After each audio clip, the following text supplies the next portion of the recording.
Oh man, so it's the weekend after the Southeast Overland and Off-Road Expo, and man, we had a blast. If you haven't checked out that video, I'll link it below. Definitely go check out that video and make sure you attend next year. But right now, we're kind of recovering from 2 days of some super heavy rain and a tornado watch, so we weren't able to go camping this weekend. But what we are able to do is go hit the trails, and so we decided we're going to come out, scope out some of these trails. They're supposed to be pretty muddy and pretty wet. Maybe find some new campsites to explore. Maybe do some archery practice and some geocaching. So we'll see what happens. But we decided that we didn't want to be cooped up for the next couple days, and after all that rainfall, we want to see what the trails look like. So we'll bring you along for the ride.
Tread lightly.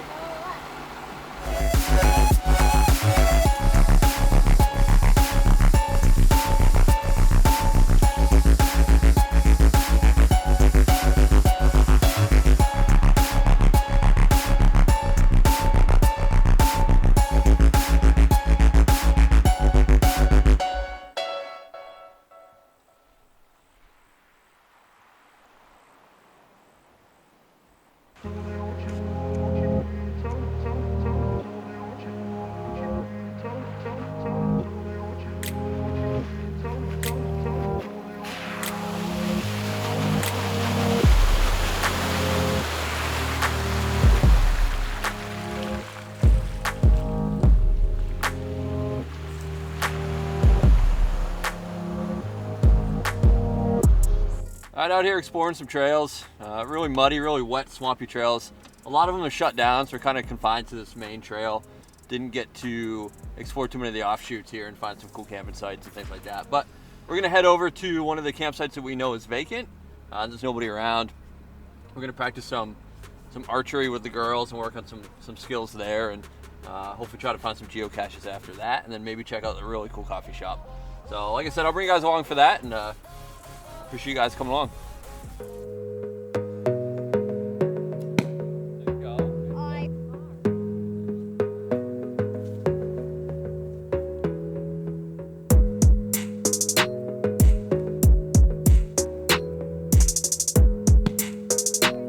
I stopped off at one of the campsites. Nobody's here, it's vacant. So we figured we would set the girls up to do some archery practice and work on some of those skills and maybe some geocaching. But the girls are shooting. Nora's got a Bear compound bow. Piper's got a Bear recurve flash junior bow. I'm shooting an antique Bear 1950s recurve. We all try to shoot traditional bear bow to try to work on those skills.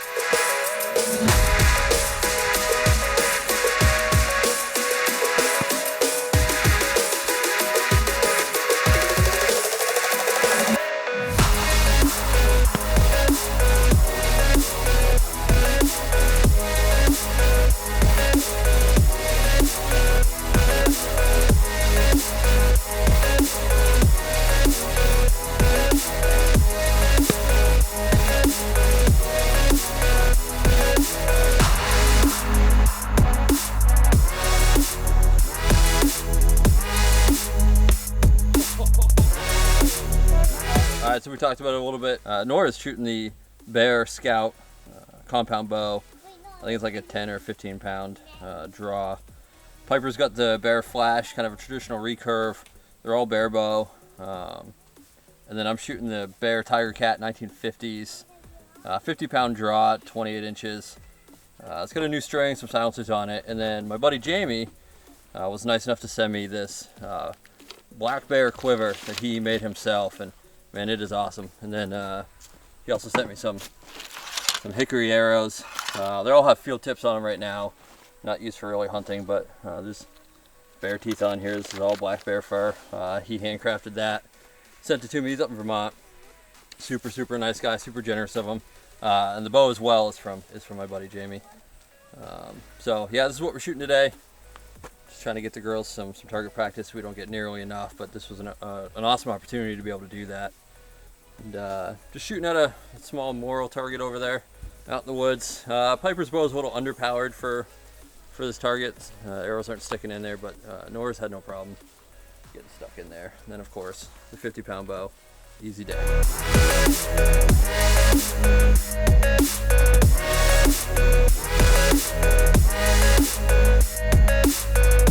And I hope this translates well in the video, but I'm standing in the middle of what was a controlled burn, and just the contrast of the black trees and the green grass that's starting to sprout up and grow from that controlled burn that really wasn't that long ago, and then the red bushes that died from the burn itself and kind of coming back to life now. It's just super gorgeous, and I hope it translates well. I'm not sure if it will or not. I keep catching myself looking in the viewfinder, just kind of admiring it.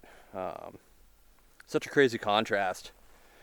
This wasn't too long ago, and it was a huge acreage amount of land. I'll see if I can get the exact amounts and post it in the comments below. But you can just see just tree after tree after tree charred, just kind of slightly above head height. And man, it's just a crazy scene, and it goes on for miles. We spotted it from the Jeep coming out, and we just knew that we had to stop and check it out. Nature always blows my mind. It's kind of the reason we come out here and we go looking for this stuff, is just the beauty of it. Things that you won't normally see unless you're out here experiencing it. And you can smell all the burnt logs. Like, I don't know if you can tell or not, but like burnt with patches of knot, and man, it's really cool stuff.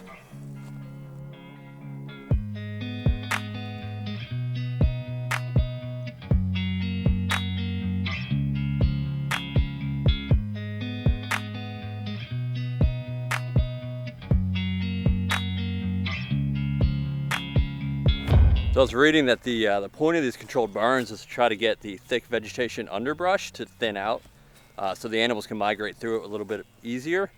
It also controls it in case there's an actual forest fire. It can minimize the impact in the environment from that, as well as kind of regenerating the soil for new growth, to get some of the older stuff out of there.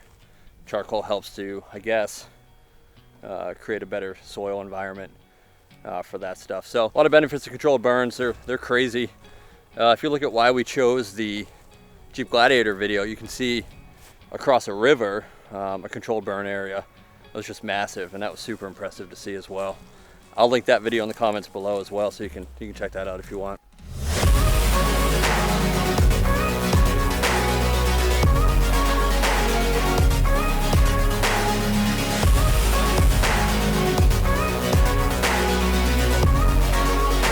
What I also find to be really impressive is, look, behind me, no controlled burn, no fire, green vegetation, life. It's pretty amazing. Controlled burn, fire, death. I mean, it's sprouting back to life, let's be honest, but just the contrast of just the side of the road. It's really cool.